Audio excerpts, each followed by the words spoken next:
faisant un petit rappel sur l'architecture Node.js, ici comme il montre le schéma à gauche, on a la partie front et la partie backend. Donc la partie, donc on a un navigateur qui envoie une requête donc au serveur. Donc le serveur et donc il répond. Voilà. Donc et puis à droite on a la structure d'un objet. Donc l'objet réponse. Lorsqu'il répond, cet objet là, donc il a une structure suivante. Donc il est composé de trois éléments. Donc il y a le header, les data et la partie config.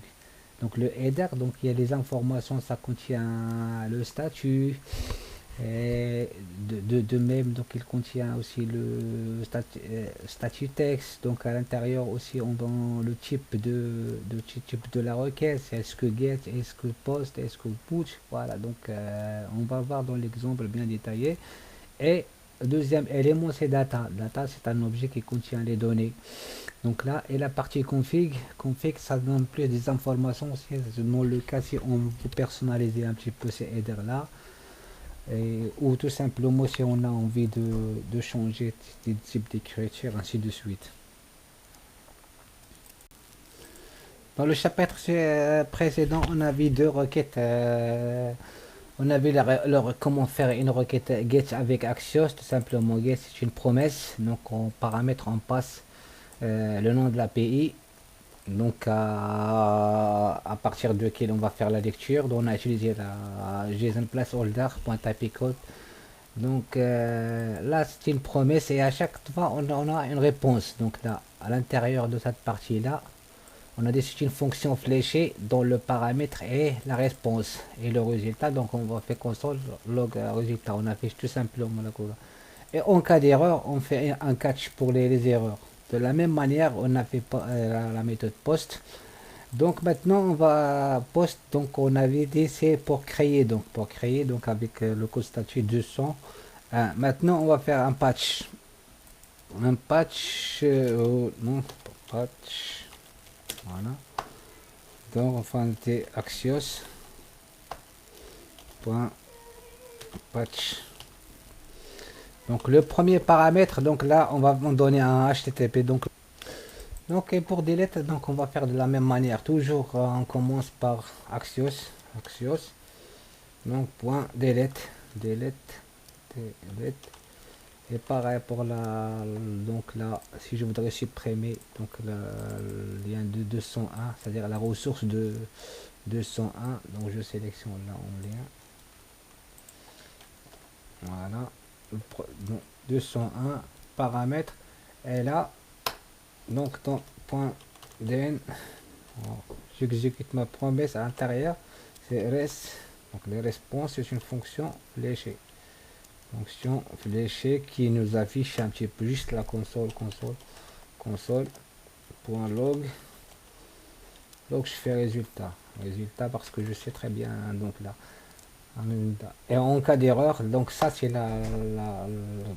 pour attraper s'il y a une erreur. On peut enchaîner d'autres fonctions .d de la même manière toujours, donc paramètres et fonction fléchée. Donc sinon, donc si on veut pas par exemple, sinon on va faire catch, donc c'est-à-dire en cas d'erreur, attrape-moi cette erreur et passe-moi l'erreur en tant que paramètre là et exécute-moi, c'est-à-dire dans console log console.error. Voilà, exécute-moi cette fonction là. Donc là, c'est de la même manière. Voilà. Toujours point delete, donc je commence par donc le nom de module Axios. Point, donc la fonction delete. Donc den, j'exécute cette à l'intérieur, c'est-à-dire que je passe une fonction fléchée. Cette fonction fléchée quoi? Elle passe une requête et elle récupère le résultat de la requête là. En cas de si tout ça se passe bien, donc ça va s'exécuter ça. Donc là. Sinon il y a une erreur, c'est-à-dire s'il n'arrive pas à supprimer par exemple cette ressource de l'API, donc qu'est-ce qu'il va afficher? Il va rentrer dans cette fois dans catch. Donc il va nous afficher l'erreur. Il va dire ouais, donc pour erreur il n'a pas trouvé la ressource, la raison, c'est-à-dire pourquoi il n'a pas pu supprimer cette ressource.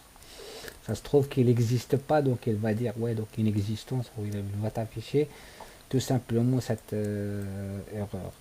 Donc là on va nettoyer la sortie et on exécute pour voir. Donc là on a fait un patch. Donc là, je mets ça en commentaire. Donc là, juste pour ne pas... Ouais. Et à la fin, donc là, j'exécute cette ressource. Voilà, on exécute. Voilà. Donc je vais voir le résultat. Qu'est-ce qu'il nous a fait? Donc on a affiché un statut OK. 200 avec un statut texte OK. Ça veut dire là, tout se passe bien. Il arrive bien à supprimer. Ça c'est le contenu header. Allons du début jusqu'à la fin de header. Tout ça c'est des informations concernant l'entête de la requête. Voilà. Donc le config là on l'a pas utilisé. Adapteur. Donc là il a affiché la méthode, donc là dans les informations, c'est la partie config delete, c'est la méthode suppression, l'URL, donc il a supprimé celle-là. Donc la data, elle est indéfinie, donc là on n'a pas récupéré les données. Voilà, et à la fin on fera data et vide, on voit. Donc là maintenant si je voudrais, on va tester sur un autre, donc par exemple, donc si je fais to do, to do 1, voilà, to do 1, donc je vais supprimer, et là après si je vais supprimer la première ressource et on va l'afficher pour voir est-ce que tu vois. Donc là on exécute, donc là pour voir un petit peu le... Voilà, donc donc il a exécuté 65 secondes. OK, donc il a fait le traitement, tout ça dans header, donc tout ça se passe bien, le config, et là on va voir data, donc là la méthode supprimée, il a retiré la data, donc à la fin on voit data, voilà, donc là data est vide, voilà, donc la méthode. Donc de la même manière, donc c'est toujours donc là on a fait pratiquement tout un creuse. Donc là au début on a commencé par un get lecture, post c'est un ajout, donc là on a fait un patch ou push, donc c'est la mise à jour, donc et la suppression donc avec la delete. Donc tout ça c'est pour montrer un petit peu que Node.js, comment il fonctionne avec la bibliothèque Axios. C'est très important et ça m'arrête très bien lorsqu'on veut utiliser des requêtes. Non, c'est la plus simple. Donc là, donc et les 4 requêtes, donc on l'a assisté dans un c'est donc cette partie. Donc là, pour faire un résumé pour cette formation numéro 6, c'est quoi? Donc on a utilisé un petit peu une bibliothèque qui s'appelle Axios. Donc Axios, c'est une bibliothèque pour gérer les requêtages entre le client et le serveur. Donc là, il utilise quatre types de requêtes dans ce qu'on appelle donc là la requête get. Donc lorsqu'il veut faire une lecture, donc une lecture, il passe en paramètre, on a dit donc le nom, l'URL. Donc là, et à la fonction, donc on a del. Donc la fonction donc pour exécuter la promesse, donc c'est une fonction fléchée. Donc fléchée, donc il a un seul paramètre, donc on peut rajouter requête aussi, donc mais le résultat ça suffit, donc on a ouais. Par contre là, donc en cas d'erreur, il fait catch, donc là.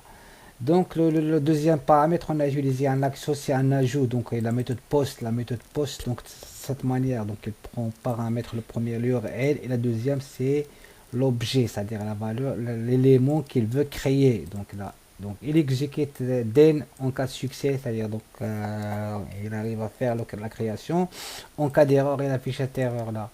Donc pousse au patch, donc lorsqu'il fait donc une mise à jour, donc on utilise patch. Voilà, donc toujours la première paramètre, donc on a dit l'élément et l'objet a changé. Donc en cas de succès, on va faire then, et là en cas d'erreur, c'est pour la suppression de la même chose. Donc on a fait un CRUD, donc un read pour get, post pour added, patch pour update et delete pour suppression. Donc là, on a vu dans ce chapitre, il est très donc là, un CRUD. Par contre, dans le chapitre précédent, on a vu donc un petit rappel, les messages, comment ils se communiquent entre eux lorsqu'ils terminent un travail, comment ils l'envoient avec events et events emitter.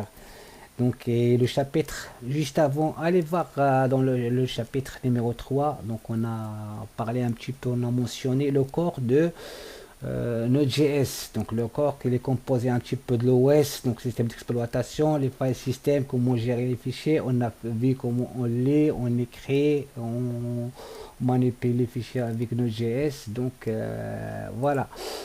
Cette formation, donc là, donc le prochain chapitre, on va arriver comment enregistrer les states, c'est-à-dire l'état de chaque composante, on peut l'enregistrer avec Node.js. Donc on va le voir dans le chapitre suivant. Donc, merci d'avoir regardé et à la prochaine.